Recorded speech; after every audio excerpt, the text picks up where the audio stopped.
Hello, Story Weavers. I am Spence, and welcome once again to a new season of Weaver's Circle, live on Twitch.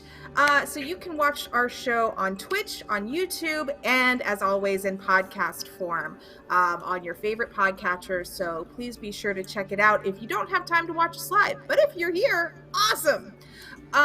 So in our show, we are talking to people involved in the games that we are playing here on the Weave the Tale channel. And this episode, for our inaugural season opener, we have our wonderful game master, Pope. Pope, how are you today? Doing well. Thank you for having me.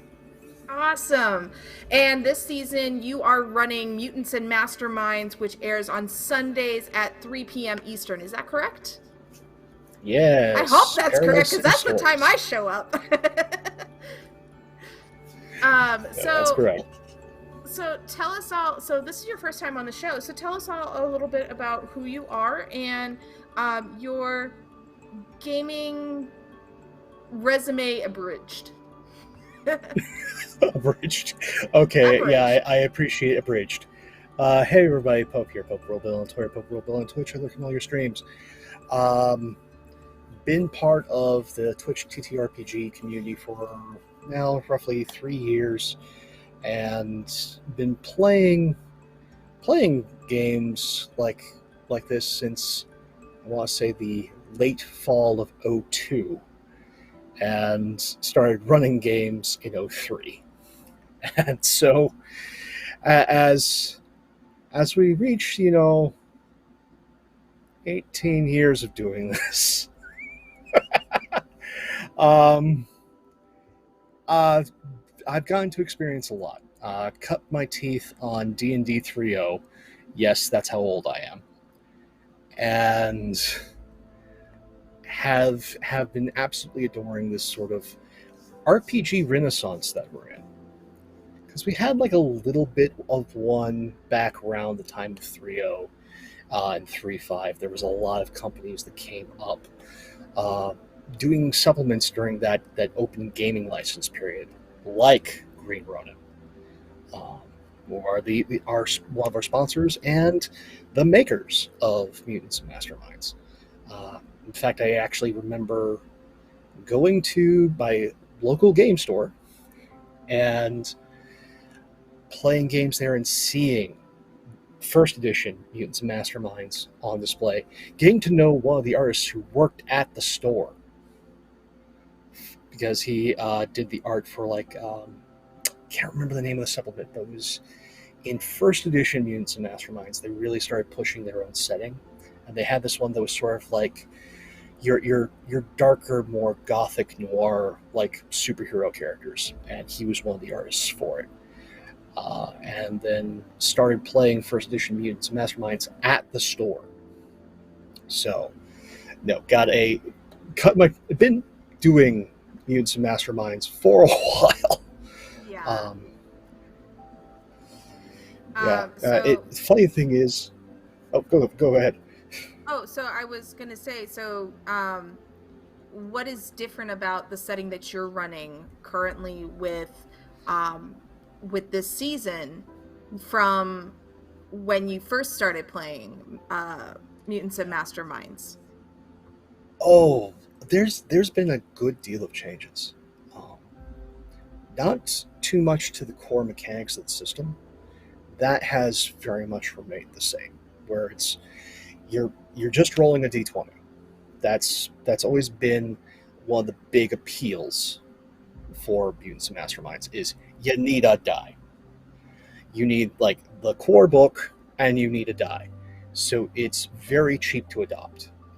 It's not necessarily the friendliest game when it comes to mechanics. It's a crunchy beast. So this is not something I would necessarily introduce them with, especially the core. But fortunately enough, Green Ronin knows this and has a far more friendlier, sort of stripped down version available for play. So if you're wanting to get into this game and introduce your friends to it, there is, like the folks that make Fate over at Evil Hat. There's a tiered, layered series of books that make it so like, okay, here's sort of like an introductory level. Then, okay, you got the experience, you want something more here. Let's show you what's under the hood, and gives you more granularity to have more customization, more control. So, that this is definitely an interesting and fun system to get your 3-color comic book on. So as for setting, you're going into the question I was about to ask. So great. Yeah. So if somebody's popping in to the stream, what are they jumping into? What is this world that they're watching with these characters that seem to be superheroes, maybe?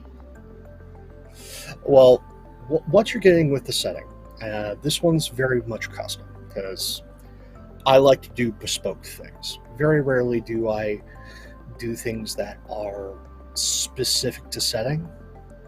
That's sort of a rarity for me. But so in this case, I've taken a lot of inspiration as basic tools for all of your USTs out there, especially new ones. Beg, borrow, steal.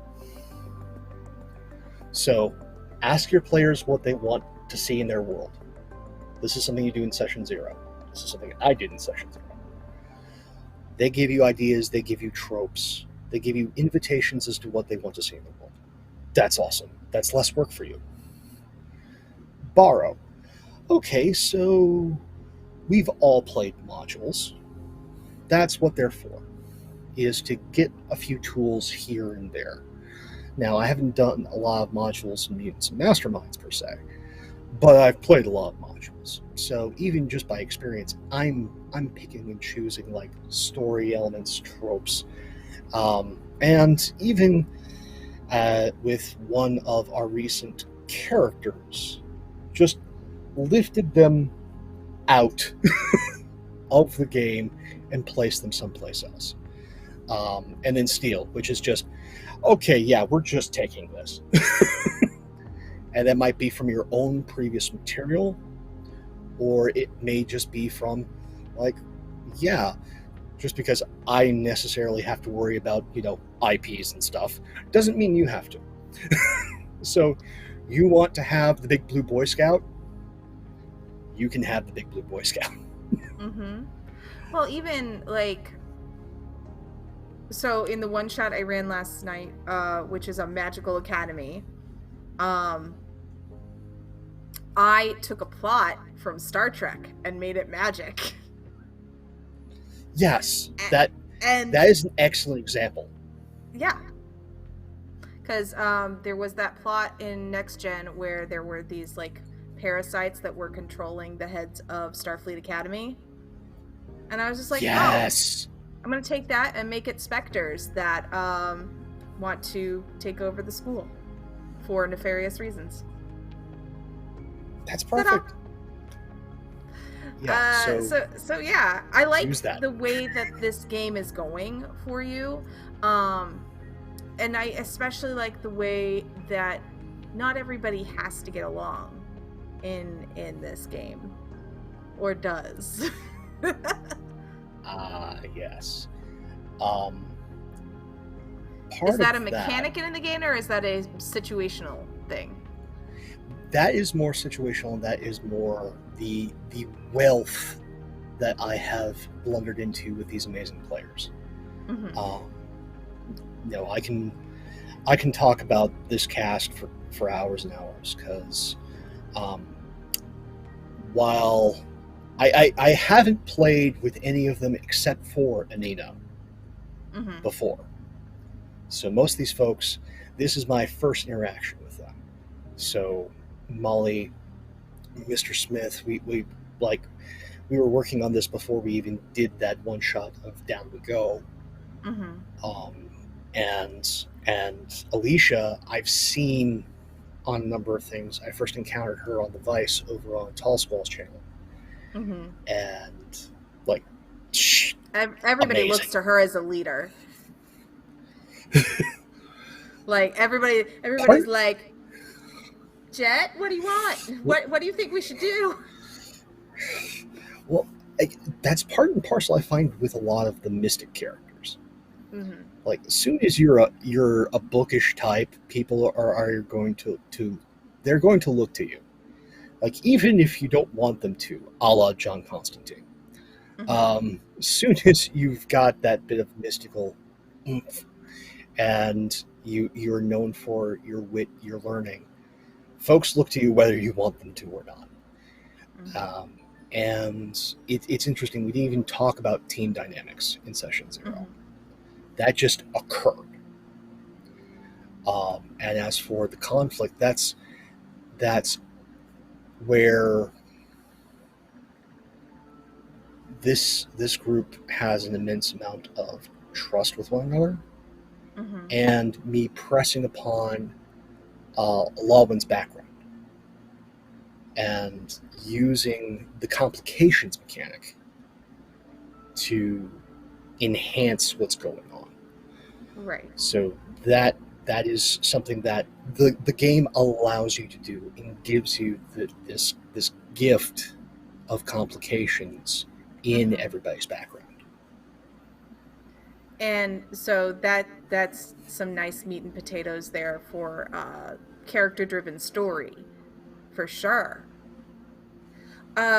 What has been challenging for you so far in learning this game and adapting it for players who may not be as familiar with it as you are? Uh, like the biggest hurdle, and this is something that you'll find with a lot of games, is just the character creation Mm, because it is crunchy. It's not necessarily intuitive. right. There's math involved.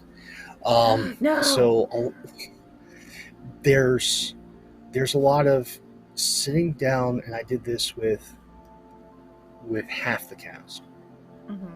of sitting down with the mechanics and going, okay, so what is it that you're attempting to do here? Let's try and make that fit, Hmm. and let's massage those numbers and make sure that we're all coming up with the same number and value. Um, and yeah, that takes some time, and that's really the biggest challenge because Right. when you've got good folks that give you like a bunch of stuff for like, well, I'd like to see these tropes. Hmm. Cool. Yeah. That makes things easy for me.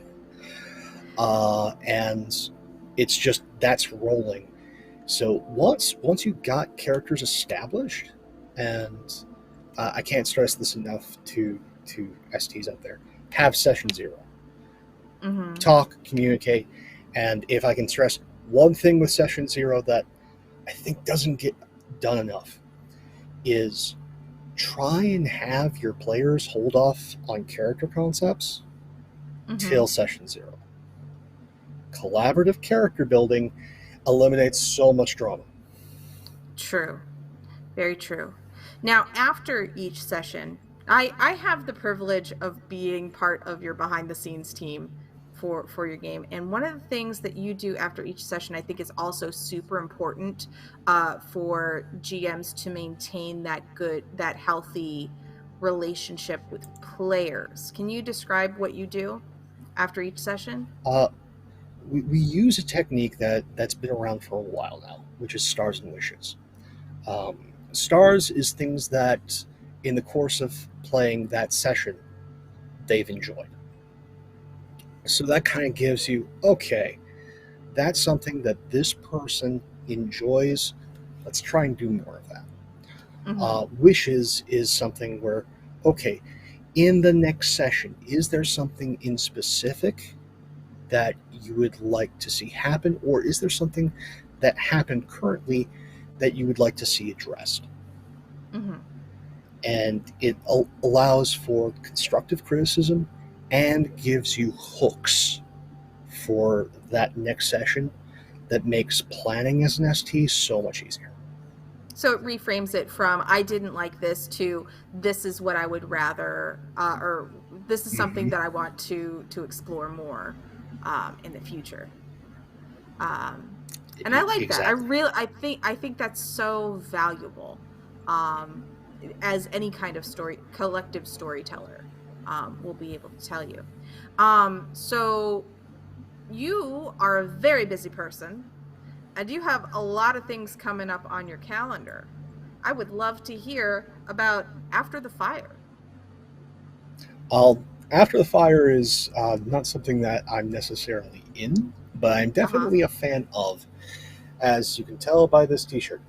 Um, Ooh. I'm usually in your seat when it comes to the After the Fire folk, as for a number of seasons I've gotten to do Q's and A's Mm-hmm. with either talent or the storyteller, Right. and uh, no, it's going to have its premiere of its sixth season. It's been going on that long. Wow. Uh, Thursday, I believe, at 2 or 3 p.m. Eastern. That's awesome. So if you want to see like really really good um, Song of Ice and Fire play, tune in over at Follow Black Cats. You can also follow them on Twitter at Black Cats Gaming. They are purveyors of things like The Spy Game, and just recently with the Kickstarter Cursed Captains of Cthulhu. So, really good folks over there at Black Cats Gaming. And with After the Fire, if you like me didn't quite enjoy how well Game of Thrones went, but you really love the setting, go seek out After the Fire, spelled Fyre with fire. Because plot is this: it first takes place a year after the first Blackfire Rebellion, and the ramifications of that post-war state. Mm-hmm. And it has all the intrigue, drama, violence, betrayals, surprises, and it's also very sort of like world hoppy, which is one of the things that I have greatly appreciated about their playstyle, is they go all sorts of places, and it Mm-hmm. feels very lived in, very honest, and is one of those things where I watch them and I aspire to do that. Right. How does it feel to be in the interviewee seat? Uh, this is weird. Um, as someone who helps people, prep for auditions and stuff, I get to Mm-hmm. field the questions, and I'm doing a Q&A here on Monday over on Other Doc's channel, because Mm. they just wrapped up an Urban Shadows game, Lex Talionis, Oh, and nice. they're doing a sort of look back deconstruction of that story, and have Mm-hmm. me on to interview them, which is great. Nice. And so, yeah, if you want to see something where I get to do everything that Spence is doing, um, please by all means tune in. That's going to be 7 p.m. Eastern Mm-hmm. Monday over on Other Doc. That's Monday, October 10th, 11th, 11th. It's the 11th. 11th. Right. Um. Yeah. Other Doc is another friend of the channel, and we appreciate him very much, and all that he does. Um. Spy Game is also on my list of things that you've got in your uh in Yeah. your sites. Yes. What's that? Uh, that that is one of the games that Black Cats Gaming has made, and I'm a part of the show Unfollow Black Cats that's going to be premiering on the 20th. So Ooh. coming up shortly here, and that is Spy Game: The Hex Crawl. This is the start of our second season, Mm-hmm. and I get to be my second worst character when it comes to morality. Okay. Sherlock. I needed a scale for that. Number two. Uh, Okay. yeah, number two. The first one, if you want to see me probably at just my absolute worst, aside from playing NPCs, you can seek out over on Valdrian's channel a Lancer game that we played, Shades of Tartarus, for my number one. But Sherlock is, well, he's very murderous and good with his hands. Mm-hmm. And I get to play alongside the other amazing folks like Lynn, Flying Sirius, Susanna Grace, Noir, um, with that cast alongside Sam, who runs it.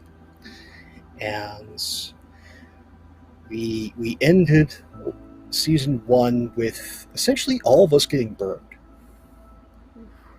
And so this is that team now burned, having to survive, and some of the team members seeking revenge. As one does. Yes. How about this one shot? Is that the one shot that you were talking? No, that's not the one shot you were No, talking about. the one shot is over on Valdrian's channel as part of her Extra Life charity stream. She's got a lot going on for the Extra Life charity stream. Oh, there is absolute tons. Like, oh my goodness. I looked at the schedule and was like, wow. But again, it's all for an incredibly worthy cause. The good news is, I mean, just as team members have come in and have personally donated, we're already over $400 on the way there. Oh, that's So, amazing. No, we're gearing up. I'll be part of a one shot of the Spy Game on November 6th, but by all means, keep your eyes peeled on Valdrian's Twitter as we get closer and closer to the weekend of November 5th. There's going to be a ton of content for you to tune in, and by all means, if you're enjoying it, if you got some change in your pocket that's burning a hole, please give. It's all for a very worthy cause. Yeah, Extra Life supports the Children's Miracles network of hospitals, and so that's where the funds go to. So very worthy cause, and I know November is a huge month for those kinds of charitable giving. So yeah, me wake words good. Me, I'm interviewer. Yeah, no, and if that's not necessarily your cup of tea, I also know in November the folks over at Loading Ready Run also do Desert Bus for Hope, which I believe is for Child's Play, another incredibly worthy charity, because these things make it so that when a kid gets sick, like, hospitals aren't in the habit of having money for things like video games and other ways for a child to distract themselves from the awful that is happening. Right. And no, that's what a lot of this money goes to. And they're finding out, as I've seen some wonderful interviews through Desert Bus and other places, that the games and those video game experiences and VR are better for them than anesthetizing them when it comes to doing all those stabs, the drawing of blood. Games help more.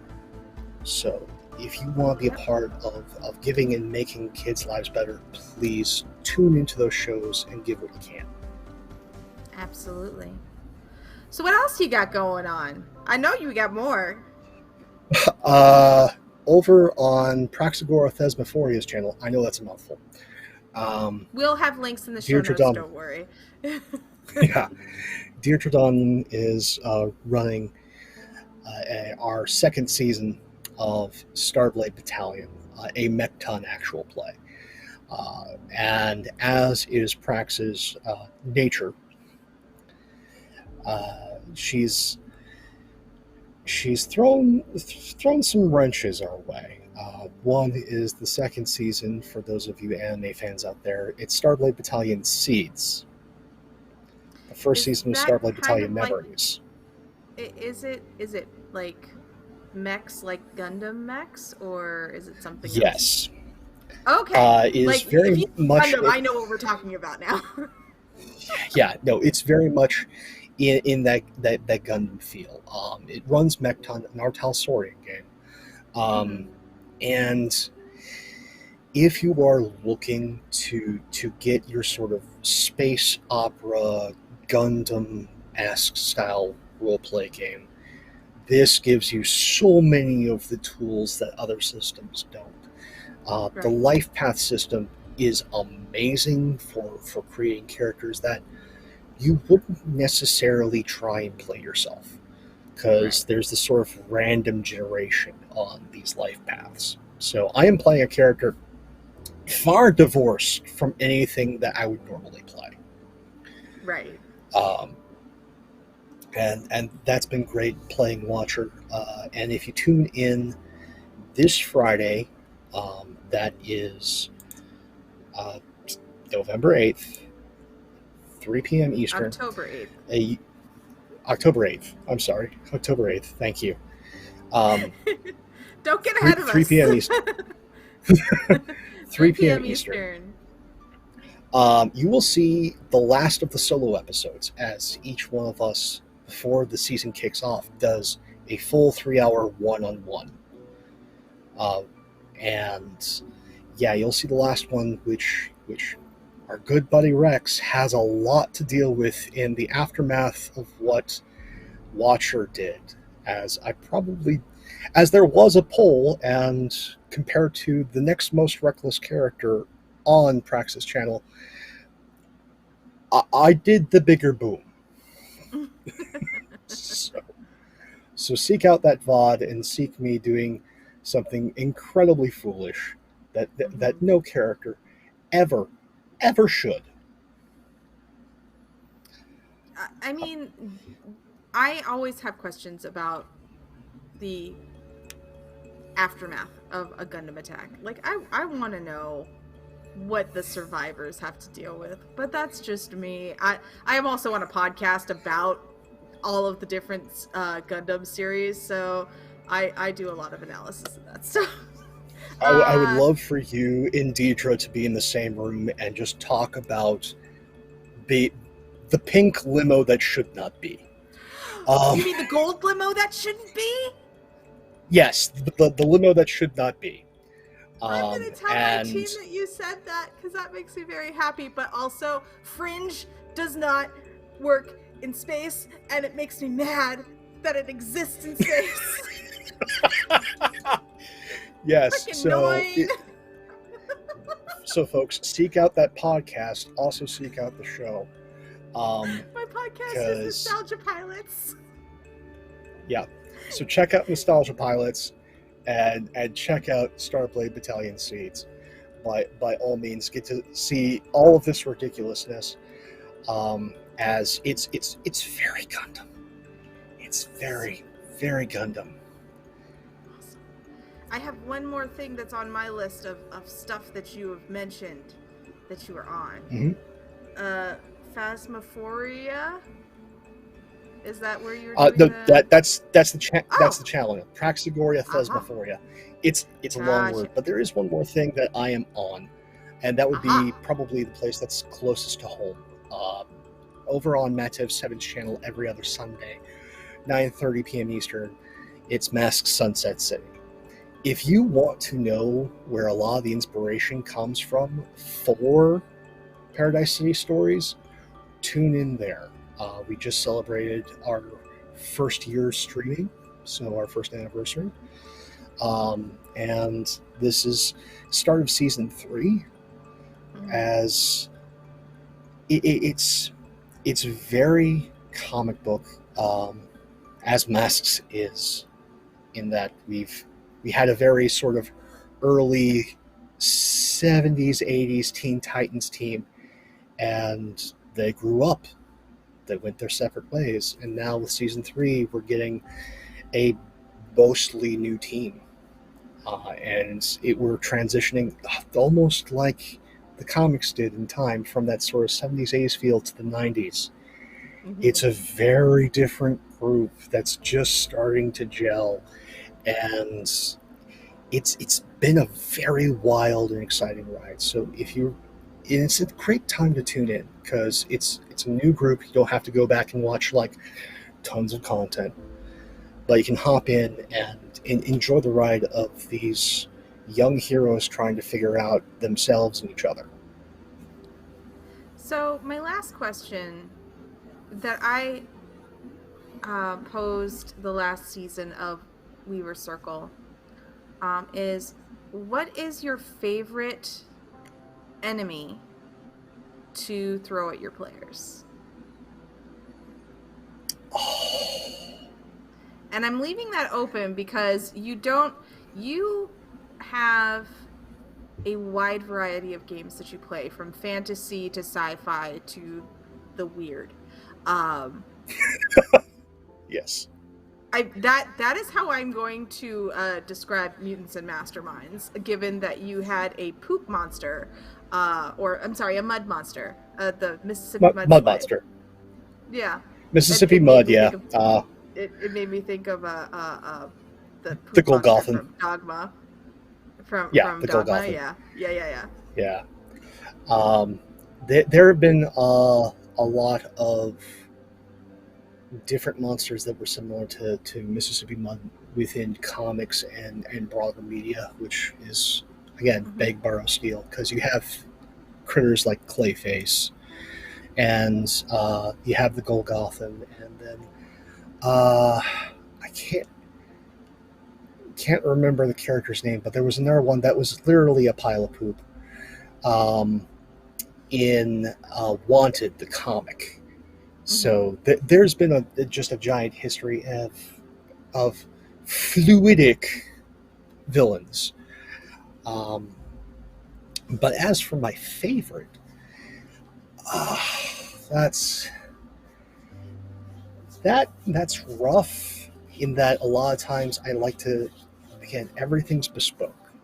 So I like to try and tailor my villains to my group, because when you get the good invitations, when they tell you precisely what they want to see, sometimes you're given the gift by your most trusting of players as to what makes them afraid and what makes them just go, ooh, but not a veil, not a line. It's something that they want to see. They want to have experience that fear. And when you get that, those are the villains that I have the most fun with, because I know it's something that my player wants, and I can lean into 110%. So if, for instance, somebody wants, something infernal that they can't easily deal with, watch out, folks. I'm going to have a great time, because I get to lean into something that I know they want. Right. And that's something I can just tell all you STs out there. You want to have a great time storytelling? Ask your players what kind of monsters or villains they want to face. That's the question that doesn't get asked, and it's only a thing that I've recently learned to do. And I have that to attribute to Nymeria, Kalanikon, Noir. These are techniques I picked up from them. So in my 18 years, I'm still learning. And you never should stop learning. I think that's a great lesson for all game masters and all players. Never stop learning. Okay, so where can we find you on the internet, my friend Pope? PopeWorldBuild on the Twitter, PopeWorldBuild on the Twitch. If you're following me on Twitter, you're going to get a whole lot of news that I think is important, and you're going to get a lot of different people that I think you should see. That is what my Twitter is made up of. It is of things that you should see. Mm-hmm. So if you're following me there, you'll be informed of things like the possible IATSE strike, and you will also have tons of different channels that you may or may not have heard of, and the things that I think you should check out. Because if there's nothing else when it comes to this new and burgeoning art form, it's showing us that you don't need $1 million budget to create a unique and wonderful experience. That is an excellent point. And that's going to do it for us for this episode of Weaver's Circle. Thank you, Pope, for joining me. And I look forward to seeing the tale that you tell with your players that you're going to weave together. You can catch Mutants and Masterminds Sundays at 3 p.m. Eastern Time on the Weave the Tale Twitch channel. So if you're watching us live right here. And we will be back on Thursdays with more interviews with game masters. Maybe we'll get some players on later. And yeah, I'm really looking forward to all of it. I have been Resonant Moon, or Spence, your host and interviewer. And until next time, it's a great day to roll some dice. Take care, everybody.